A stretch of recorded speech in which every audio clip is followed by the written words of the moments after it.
কথাগুলো বলে বৃষ্টির কপালে একটা চুমু এঁকে দিল স্নেহা। তারপর রাসেলের সাথে বৃষ্টি রওনা হলো কলেজের উদ্দেশ্যে। কলেজে পৌঁছানোর সাথে সাথে বর্ষা দৌড়ে এসে বৃষ্টির উপর অভিমানের সুরে বলল, এই তোর আসার সময় হলো রে বৃষ্টি। ঘড়িতে কত বাজে দেখেছিস একবারও? বেলা 10:55 বাজে, অনুষ্ঠান শুরু হয়ে গেছে সেই কখন। বর্ষার কথা শুনে বৃষ্টি বলল, লাগে সরি জানু, আসলে তোর কথা মতো শাড়ি পরতে গিয়ে দেরি হয়ে গেছে।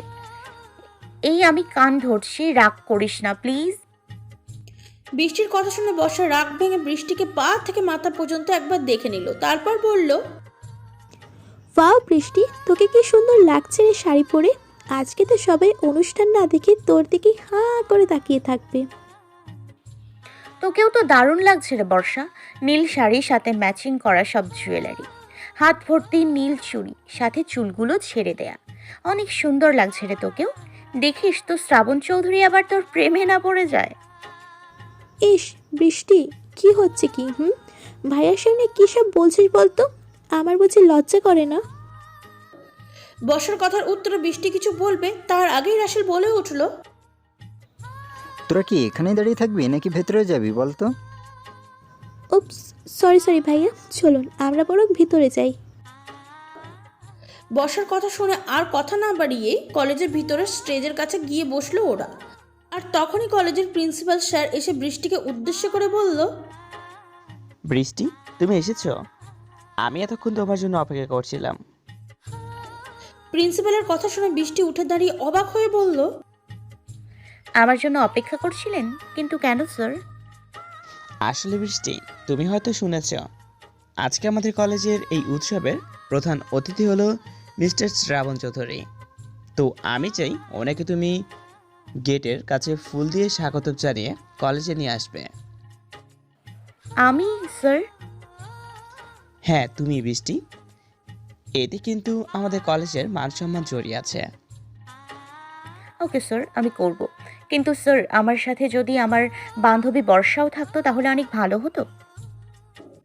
বৃষ্টির কথা শুনে প্রিন্সিপাল স্যার কি যেন ভাবলো, তারপর বলল, ওকে বৃষ্টি, তাহলে কাজটা তুমি আর বর্ষায় করবে। আচ্ছা শুনো, ওনার আসার সময় হয়ে গেছে, তোমরা সবাই গেটের সামনে চলে যাও, আমি আসতেছি।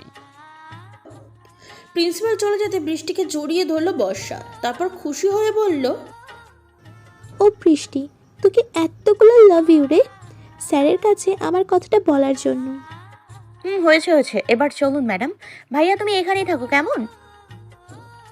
কথাটা বলে রাসেল চলে গেল। আর বৃষ্টি ও বর্ষা গিয়ে গেটের সামনে দাঁড়ালো, সাথে কলেজের সবাই। তবে ওরা দুজন সামনে। বৃষ্টি আর বর্ষার হাতে একটি করে ফুলের তোড়া এনে দিল প্রিন্সিপাল স্যার। তারপর সবাই অপেক্ষা করতে লাগলো শ্রাবণের আসার জন্য। কিছু সময় পরে কলেজের গেটের সামনে একটা কালো রঙের বড় গাড়ি এসে দাঁড়ালো। আর সেই গাড়ির পিছনে আরেকটা সাদা গাড়ি। সেই সাদা গাড়ি থেকে শ্রাবণের বডিগার্ড 4 জন নেমে আসলো। তাদের মাঝের একজন এসে কালো গাড়িটার দরজা খুলে ধরলো আর গাড়ি থেকে নেমে এলো শ্রাবণ চৌধুরী। শ্রাবণ পরেছে সাদা রঙের মাঝে গোল্ডেনের সুতোর কারুকার্য করা একটা দামি পাঞ্জাবি, চোখে সানগ্লাস, হাতে দামি ওয়াচ, চুলগুলো স্পাইক করা। এক কথা ফিল্মের হিরো ফেল শ্রাবণের সামনে। পাঞ্জাবিতে এতটা সুন্দর লাগছে ওকে। শ্রাবণকে দেখা মাত্র বৃষ্টি ছাড়া বাকি সব মেয়েরা বর্ষা আস্তে করে বলে উঠল, ওয়াও। বৃষ্টি বর্ষার মুখে ওয়াও কথাটা শুনে হাতের কোনা দিয়ে একটা কুতো দিল বর্ষাকে আর আস্তে করে বলল, মুখটা বন্ধ কর পেতনি, না হলে মুখে প্লেন ঢুকে যাবে। বৃষ্টির কথা শুনে মুখ বন্ধ করে সোজা হয়ে দাঁড়িয়ে রইল বর্ষা। শ্রাবণ গাড়ি থেকে নামার সাথে সাথে প্রিন্সিপাল স্যার এগিয়ে গিয়ে শ্রাবণের সাথে হাত মিলালো। তারপর এগিয়ে আসলো বৃষ্টিদের দিকে। বৃষ্টির সামনে আসতে বৃষ্টি নিজের হাতের ফুলের তোড়া শ্রাবণের দিকে এগিয়ে দিয়ে বলল, welcome sir, welcome to you our college.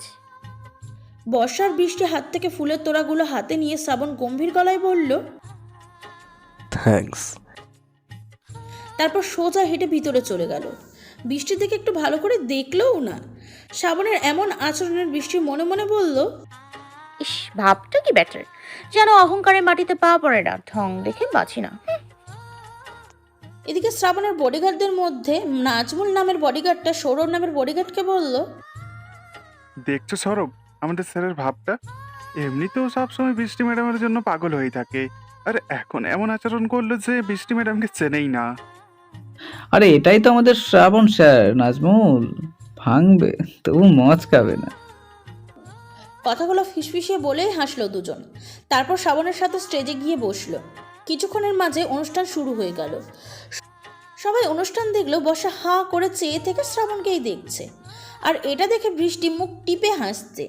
হঠাৎ কলেজের প্রিন্সিপাল স্যার এসে বৃষ্টিকে বলল, বৃষ্টি, তুমি একটু এদিকে আসো তো।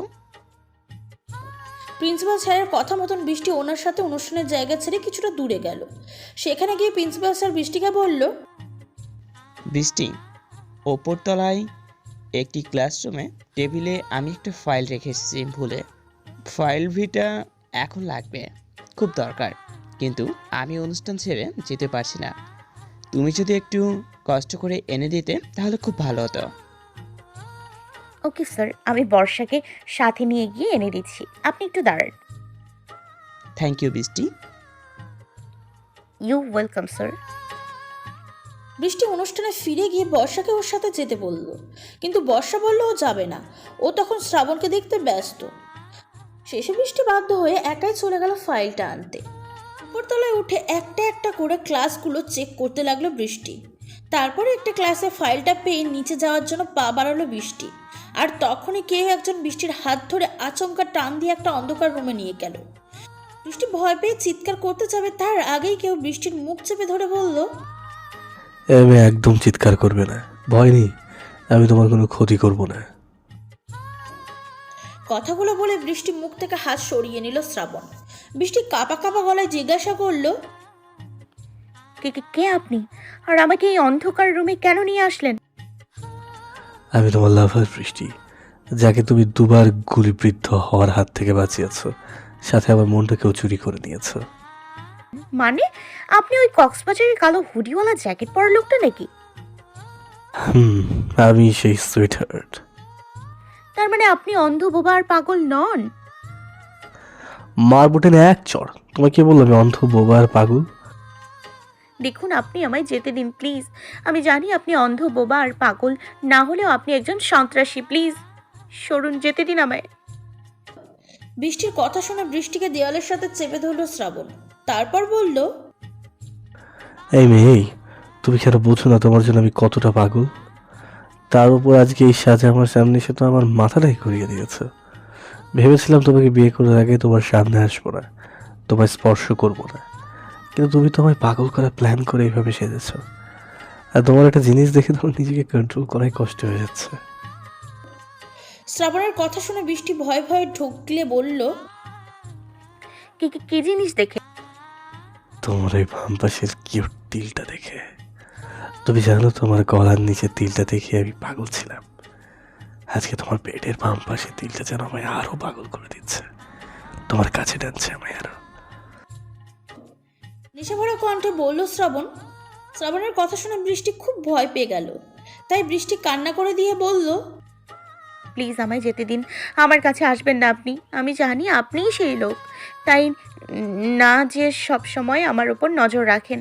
আর ওই ছেলেটাকেও আপনি খুন করেছেন, তাই না? যে ছেলেটা আমার সাথে অসভ্যতামি করেছিল। বৃষ্টির কথা শুনে মুহূর্তে গলার স্বর পাল্টে গেল শ্রাবণের।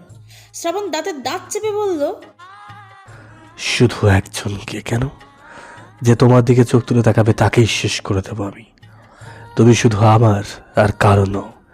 তোমার দিকে তাকানোর, তোমায় স্পর্শ করার, তোমায় ভালোবাসার সব অধিকার শুধু আমার। তোমাদেরকে কেউ চোখ তুলে তাকালে তো চোখ আমি উপড়ে নেব। শ্রাবণের এমন রাগী গলার কথা বলা দেখে ভয়ে কাঁদতে কাঁদতে নিচে বসে পড়ল বৃষ্টি। বৃষ্টিকে কাঁদতে দেখে শ্রাবণ সেখান থেকে বেরিয়ে চলে গেল। শ্রাবণ চলে যেতে বৃষ্টি কিছুক্ষণ বসে থেকে কি যেন চিন্তা করলো। তারপর উঠে চোখ মুখ মুছে নিচে চলে আসলো ফাইল নিয়ে। ফাইলটা প্রিন্সিপাল স্যারকে দিয়ে কাউকে কিছু না বলে বাসায় চলে এলো বৃষ্টি। বাসায় ফিরে ডোরবেল বাজাতে স্নেহা এসে দরজা খুলে দিল। দরজা খোলার সাথে সাথে বৃষ্টি স্নেহাকে পাশ কাটিয়ে নিজের রুমে গিয়ে দরজা লাগিয়ে দিল। বৃষ্টির এমন আচরণে অবাক এবং ভয় দুটোই হলো স্নেহার। স্নেহা বৃষ্টিকে পাগলের মতন ডাকতে লাগলো।